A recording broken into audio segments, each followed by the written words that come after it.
Now to the deep dive into how the NBA's investigation to allegations of illegal gambling could be growing. The league is reportedly requesting access to cell phones and documents from multiple teams, including the Lakers. The Lakers have a special interest in this case. Charges were filed against Damon Jones, a former NBA player and LeBron James' former shooting coach. Prosecutors say Jones used his inside information to share team secrets with bettors. Jones pleaded not guilty to multiple conspiracy charges.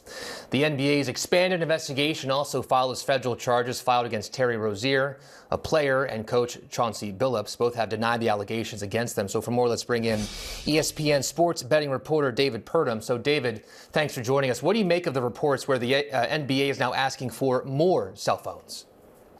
Yeah, they hired an independent law firm to investigate the allegations that were laid out in that federal indictment that was unsealed in late October.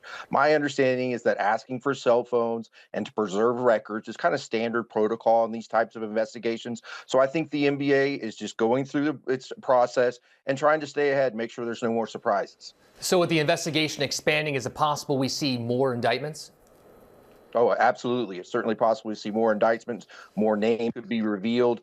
Now, whether that's a superseding indictment attached to this one or a separate one is still to be seen. We are aware of an investigation out of the Eastern District of Pennsylvania. That one is centered on alleged point shaving in college basketball. It's believed some of the same bettors that were named in the NBA indictments may have been involved in the college basketball case. So, yes, these cases are not over by any means.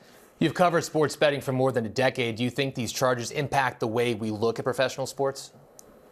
Yes, in the short term, I expect fans will be a little more skeptical that events they're seeing may be compromised for gambling purposes. But in the long term, I think people will kind of move on, settle back in, and realize these are far and few between. If you'll remember, about 18 years ago, an NBA referee admitted to betting on games he officiated.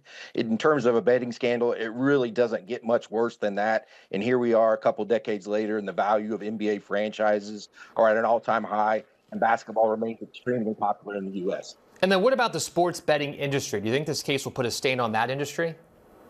I do. I think the rash of betting scandals we've seen over the last month certainly do not shed the betting industry in a positive light. Proponents of the industry are going to say, hey, the visibility that we receive from legalization and regulation is what's allowing us to detect these type of incidents and catch them. If these were happening in an offshore sports book or a corner bookmaker, we may never have seen it. The other side, however, is the way that the betting market has taken shape in the U.S.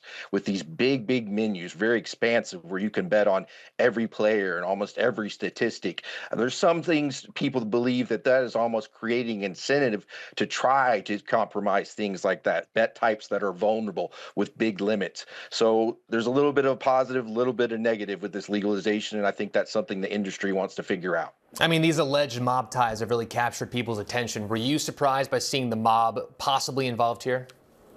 No, not surprised with the mob connected to sports betting.